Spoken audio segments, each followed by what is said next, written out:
After making over 40 landings in fencing fields, I've uncovered the best loot route. If you've experienced frequent eliminations upon landing at this POI, you're not alone, I've been here too. It's no secret that fencing fields ranks among the top 2 most crowded drop spots in Chapter 5. So here's the safest and most efficient way to loot and survive until you confront the NPC boss, Nisha, and Caesar Medallion. The loot route starts at a small tower on the northwest corner of the POI. The main feature of it is that it contains 5 slurp barrels. There's also a strong possibility you'll get a weapon there too, making you ready to defend yourself quickly in this crowded drop spot. Then head towards the west as you will get a chest right there. It doesn't always spawn, but most of the time it does. After this, enter the building you see towards the south, and this is where you'll get plenty of items very quickly. The majority of them are floor loot items, but you'll also see 2 coolers on the upper floor of the building. Shield fishes are very commonly spawning in these coolers, so that should put you at least at 90 shields already. More often than not, by this point, you should have at least 3 weapons in your inventory and either backup shields or floppers. You're in great shape. To be honest, you won't always be alone while following this route, but it's still not as crowded as other spots in fencing fields. Approximately 80% of the time I attempted this loot route, I wasn't contested, a ratio much better than other routes I've tried.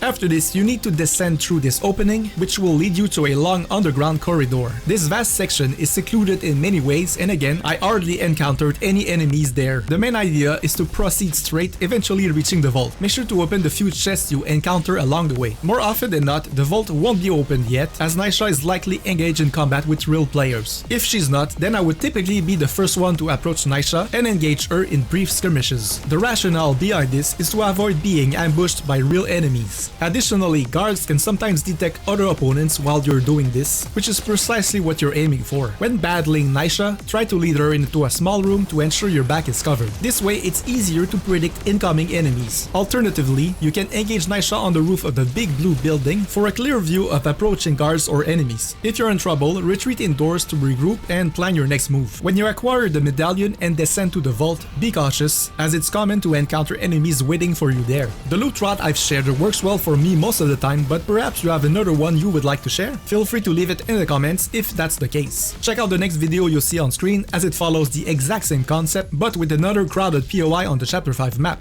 See you there!